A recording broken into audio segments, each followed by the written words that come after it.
내적 대상관계의 세계. 페어베언의 대상관계 이론의 기초가 된 것은 내적 대상과 내재화된 대상관계에 대한 클라인의 개념들이었다. 그러나 그는 이러한 용어를 클라인과 전혀 다르게 사용했고, 인간의 마음에 대한 그의 이해도 클라인과 사뭇 달랐다. 클라인에게 있어서 내적 대상은 모든 경험에 따라다니는 환상적인 존재였다. 아이의 원시적인 사고와 성인들의 무의식적 사고에서 등장하는 투사되고 내사된 환상들은 먹고 배사라는 유아기의 경험에서 비롯된다. 이러한 유아기의 경험에서 사랑하고 돌보아주는 좋은 내적 대상과 미워하고 파괴하는 나쁜 내적 대상이 계속해서 생겨난다. 클라인에게 있어서 내적 대상은 정신생활의 자연스럽고도 불가피한 특징이었다. 그녀는 내재화된 대상관계를 사고와 경험이 주된 형태라고 생각했다. 페어베어는 건강한 부모는 아이를 외향적으로 키운다고 주장했다. 건강한 부모는 아이가 실제로 접촉하고 교류할 수 있는 외부의 사람들과 관계를 맺도록 돕는다. 그는 부모가 제대로 양육하지 못했을 때 아이에게 클라인이 말하는 내적 대상들이 생긴다고 주장한다. 만일 아이가 부모를 의존할 수 없다면, 또 부모와 긍정적인 상호작용을 할 수 없다면 아이는 외부에 존재하는 타인과 실제적인 교류를 갖기보다는 내면 세계로 후퇴하여 환상적인 내적 대상들과 관계를 맺게 될 것이다. 페어베언에게 있어서 내적 대상은 클라인에게서처럼 모든 경험이 본질적이며 필연적인 요소는 아니었다. 그에게 있어서 내적 대상은 실제로 존재하는 사람들과의 대상관계가 실패했을 때 그 실패를 보상해주는 대체물이었다. 페어베어는 어떻게 아동이 내적 대상관계를 형성해 나가는지에 대해서는 명확한 설명을 하지 않았다. 그러나 그의 개념들 중 일부는 풍성하게 임상 현장에 적용된다. 그는 아동이 부모의 반응적인 측면들, 즉 좋은 대상과 반응이 없는 측면들, 불만스러운 대상을 쉽게 구별해내지 못한다고 생각했다. 그에 따르면 아이는 부모의 반응 없는 측면들과 교류할 수 없기 때문에 아이는 부모의 그러한 측면을 내면화시키고 그러한 측면이 자기 존재의 일부라는 환상을 갖게 된다. 여기서 페어벤이 생각하는 내적 대상관계 혹은 내적 대상과 멜라니 클라인이 생각하는 내적 대상 혹은 내적 대상관계가 서로 다르다는 얘기를 하고 있죠. 어쩌면은 멜라니 클라인이 영국의 대상관계 이론의 선구자가 됐는데, 멜라니 클라인은 프로이드의 제자로서의 입장을 견지하면서 그러니까 역동 이론으로부터 대상관계 이론으로 옮겨가는 중요한 단초를 열긴 했지만 역동 이론을 그대로 가지고 있는 상황에서 대상관계 이론을 발달시킨 거죠. 그래서 영국 대상관계의 단초를 제공했으면서도 완전한 대상관계 이론으로 자기 이론을 발달시키지는 못했다고 볼 수 있겠죠. 그런데 페어베어는 프로이드와 클라인으로부터 가져오는 내적 대상 그리고 내적 대상관계에 대한 이런 개념들을 받아들여서 잘 발달시켰지만,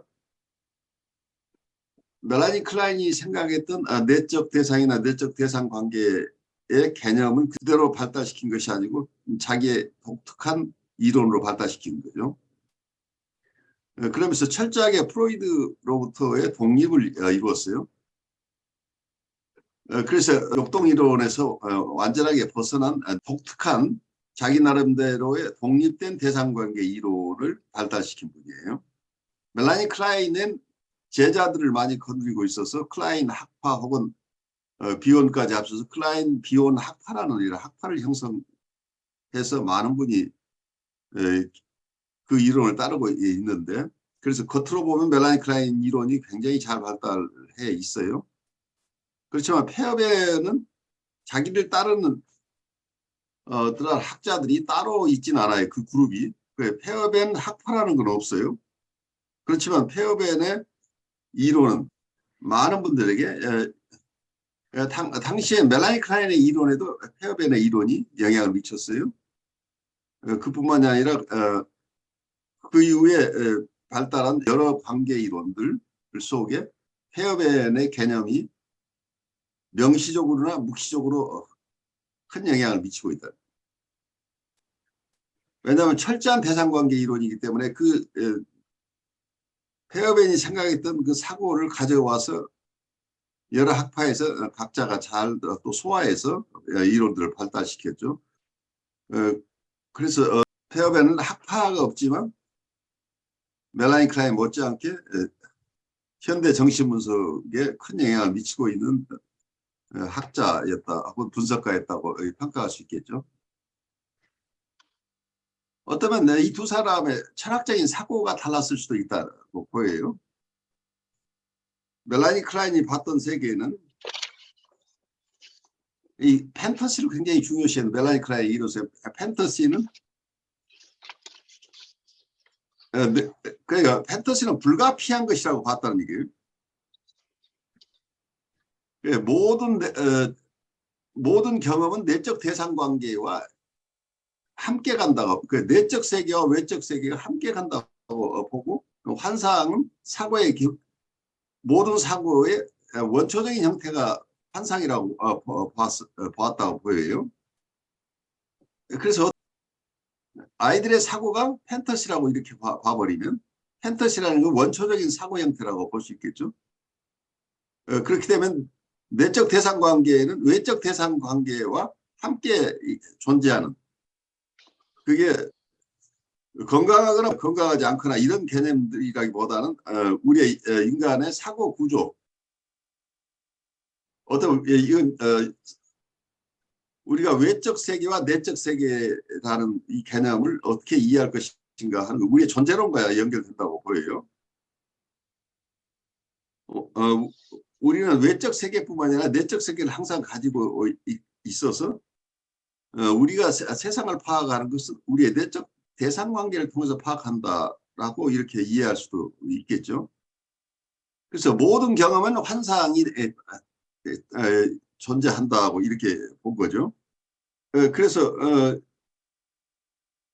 건강한 대상관계이거나 혹은 만족스럽지 못한 대상관계이거나 할 것 없이 이 모든 것들이 외부 대상관계는 내부 대상관계와 직결된다고 보니까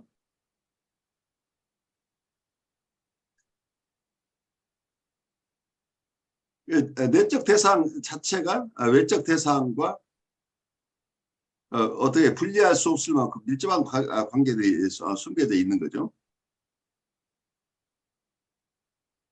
그래서 어떤 면에서는 프로이디언들과 멜라니 클라인들의 논쟁 속에 가장 큰 다툼이 있었던 부분이 환상의 부분이에요. 판타시라고 하는 부분.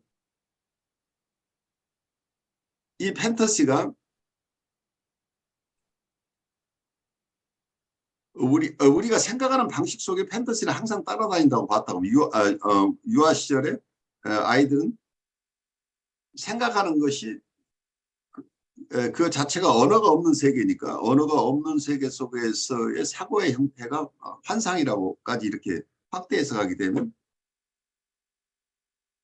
이 환상은 모든 관계에서 일어난다. 이제 이렇게 볼 수 있겠죠. 그래서 내재화된 대상관계가 불가피하게 항상 있다고 하는 이런 입장이었다고 한다면, 폐업에는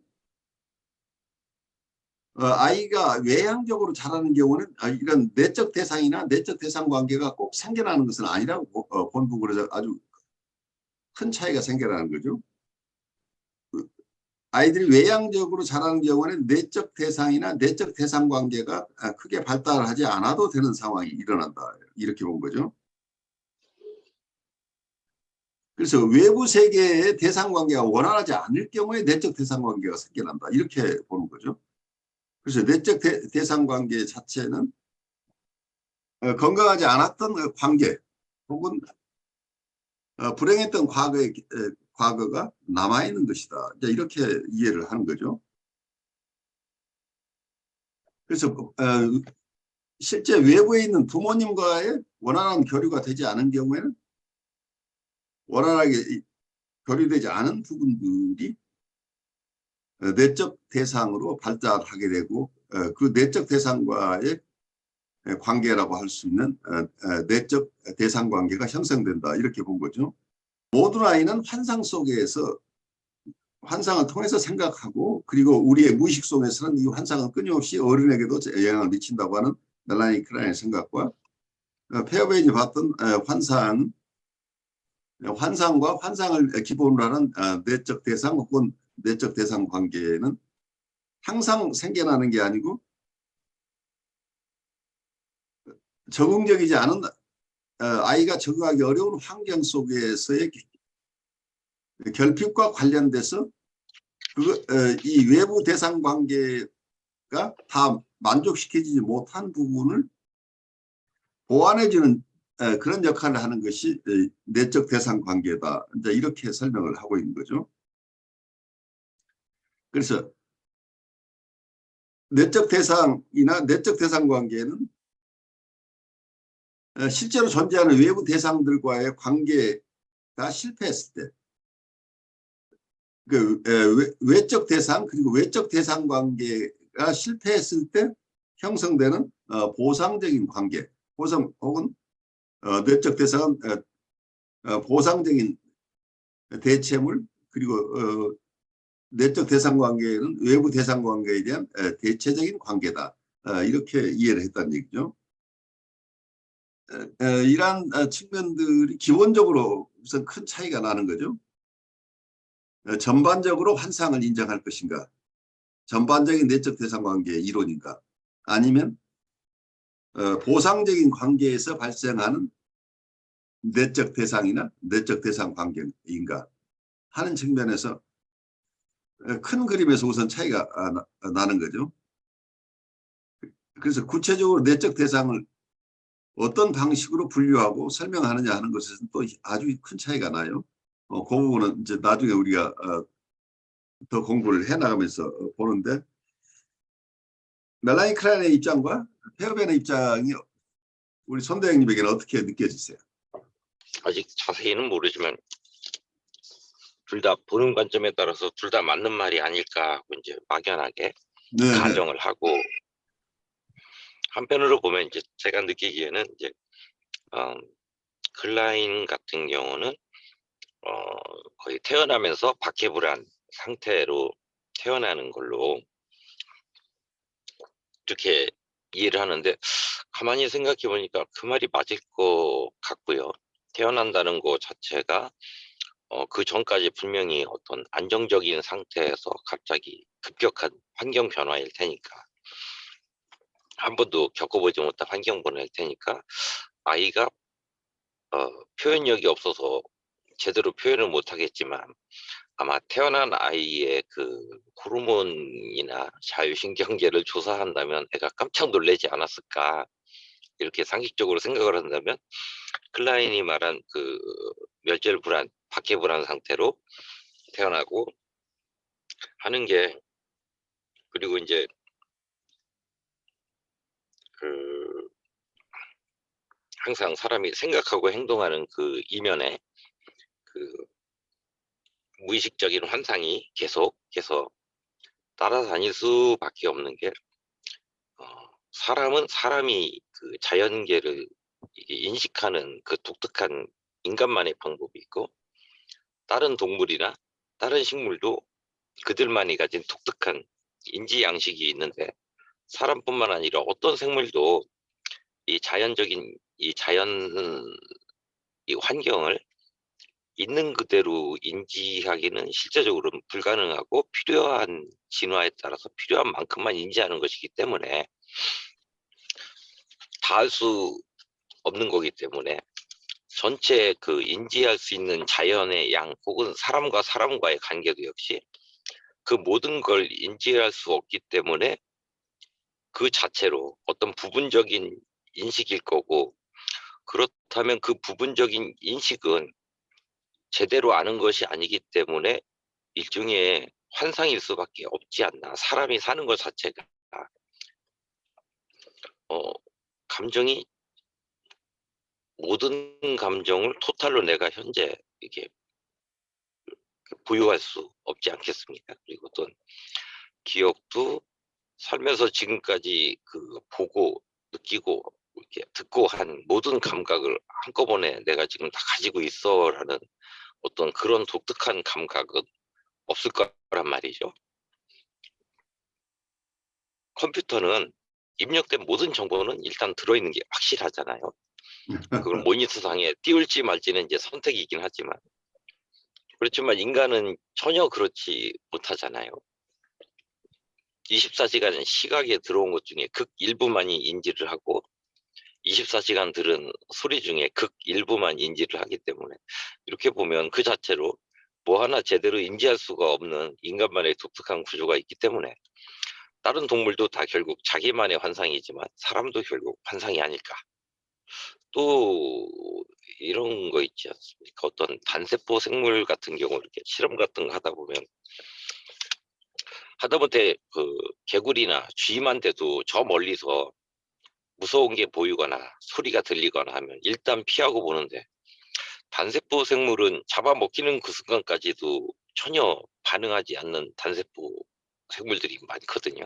네. 잘해야 어떤 몇 가지 화학 물질을 인지했을 때 전진 아닌 후퇴, 뭐 이런 아주 단순한 그런 걸로 봐서, 인간은 그거보단 낫지만 인간은 위험을 인지하는데 박쥐 같은 초음파도 쓰지 못하고, 또 매 같은 아주 그 몇십 킬로 밖까지 내다볼 수 있는 그것도 없고, 예민한 귀도 없으니까 인간이 인식하는 것도 결국은 그 단세포 생물의 아주 거대한 진화 형태일 뿐이지 다 인지한다고는 볼 수 없기 때문에, 그러면 제대로 인지된 게 하나도 없기 때문에, 그렇게 따지면 우리가 알고 있는 모든 것은 어쨌거나 전체가 아닌 일부일 수밖에 없고, 일부라는 것은 전체를 이해하는 상태가 아니기 때문에 어떤 형태로든 항상 편견이고, 또 한편으로 환상이지 않을까. 그 우주의 소리도 저희는 못 듣지 않습니까? 분명히 그 소리는 그 파장은 존재하는데, 그렇다고 보면 우리가 우리 마음대로 이건 이런 뜻이야 저건 저런 뜻이야라는 순전한 환상이지, 그게 그 실제는 아닐 거다. 이런 생각을 좀. 우리가 자연적인 태도에서는 우리가 모든 것을 안다고 생각하고 듣고 있고 우리가 이해하는 것이 전부라고 생각을 하는데, 사실은 그 자체가 정확한 정보들이 아니기 때문에 현상학 쪽에서는 어떤 판단 조기라는 이런 개념을 써서 외부의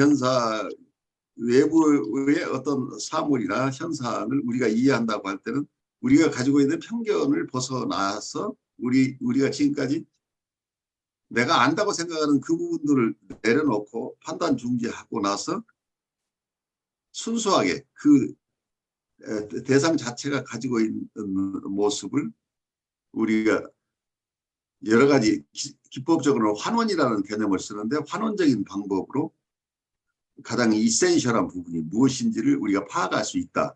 그래서 모든 학문은 이런 현상학적인 방법을 통해서만 학문이 형성된다, 이런 주장을 해요. 그래서 현상학이 모든 학문에 많은 영향을 미치고 있어요, 현대에도. 그래서 현상학적인 접근 자체가 어쩌면 여기 환상 이론들과도 서로 맞물려 돌아가는 부분이죠.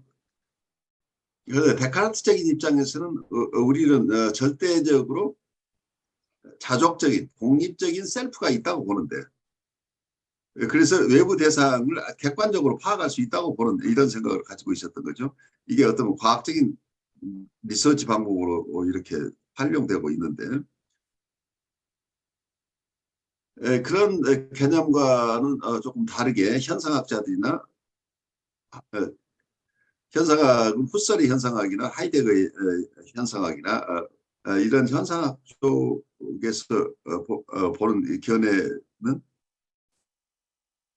대상과 자기가 이게 분리된 세계가 아니라는 얘기죠. 우리는 대상과 함께 살아가는 세계 속에 있기 때문에 대상과 완전히 분리된 나라고 하는 것을 전제하고 모든 것을 이해하는 것 자체가 너무 소박한 태도라고 보는 거죠. 그래서 우리가 편견 속에 세상을 잘못 보고 뭐든 정확하게 우리가 알지 못하는 세계 속에 살고 있다는 것 때문에 우리가 이런 어떤 것을 안다고 하는 것은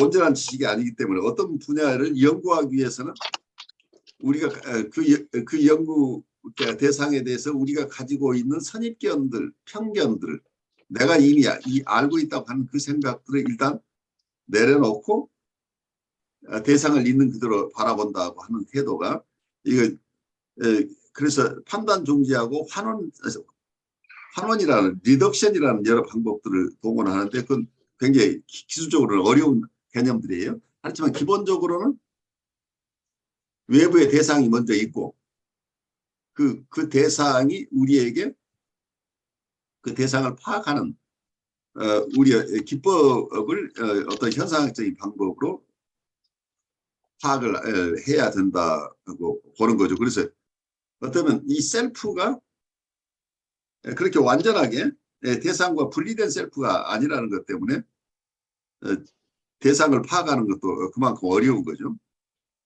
우리가 대상을 연구하는 방법 자체가 어떤 철학적인 배경이 다를 때 각자의 연구 분야에서의 어떤 방식으로 접근하는가도 달라지는데 여기서 멜라니 클라인의 기본 입장과 페어벨의 입장들도 좀 더 깊이 들어가면 이분들의 철학적인 사유와 연결될 가능성도 있죠.